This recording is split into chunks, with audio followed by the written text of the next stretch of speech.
he conocido en distintos momentos. En más de un sentido me siento amigo de él, aunque él tenía muchos amigos, porque era una persona muy agradable, muy rápida, muy directa, muy campechano, diríamos, con un tono amistoso, cordial, siempre sobre el borde del buen humor. El 2003, que fue el año de la crisis por la guerra de Irak, Sergio fue convocado por el secretario general para ir como enviado personal a Bagdad, donde murió por este atentado. Estando yo en Ginebra, yo trabajaba para ACNUR, en la sede. Sergio también estaba trabajando en ese momento en Ginebra y fue designado en una misión a Israel.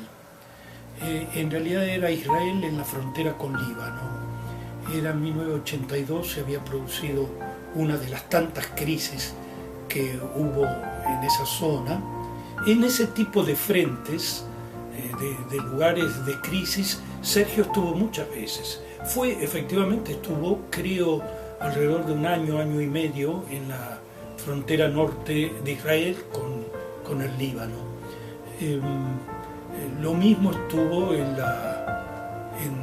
Timor Oriental, luego del proceso de independencia, y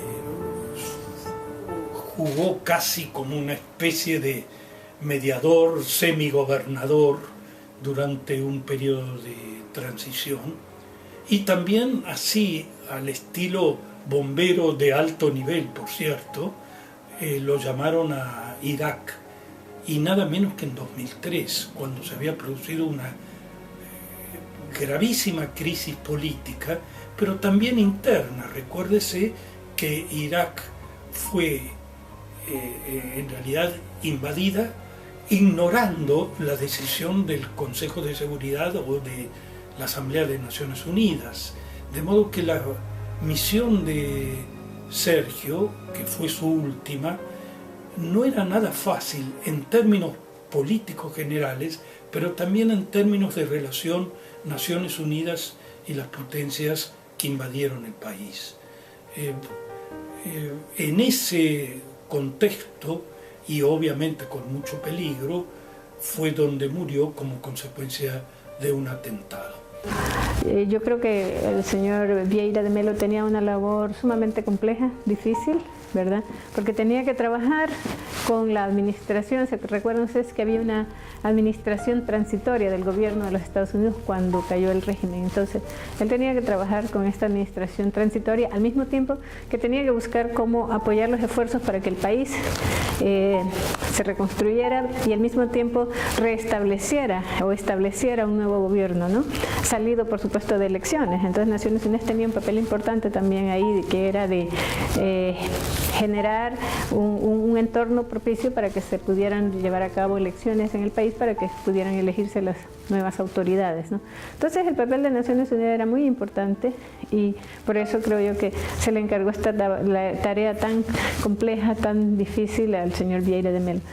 Y entonces, bueno, las condiciones no eran las mejores, ¿verdad? Era muy complicado y así sucede pues este atentado en agosto, el 19 de agosto del 2003, sé que este año se cumplen los 10 años. Yo salí de Irak el 16 de julio del 2003, prácticamente un mes antes del atentado. Muchas de las personas que estaban en el edificio de Naciones Unidas que sufrió el atentado, y yo había trabajado, convivido con muchas de estas personas, compartido experiencias, en fin, algunos incluso de ellos que fallecieron. O sea que a mí personalmente me afectó también, aunque yo ya no estaba en Irak, pero lo sentí como que a mí me había golpeado también mucho. Yo misma me sentía culpable también por lo que había sucedido. Creo que los trabajadores y trabajadoras humanitarias actúan en situaciones muy difíciles, en situaciones muy vulnerables, en donde exponen su vida muchas veces y corren alto riesgo muchas veces. Y yo creo que eso hay que valorarlo y hay que reconocerlo, ¿verdad? Porque no muchas personas están dispuestas a correr esos riesgos, ¿verdad? Entonces muchas lo hacen, le digo, por la solidaridad, por la humanidad, por los principios, por la identificación con los valores y principios de Naciones Unidas. Me parece que en este aniversario, el 10º aniversario, es importante recordar a las personas que han fallecido, que han dado su vida, ¿verdad?, por llevar alivio a otras personas.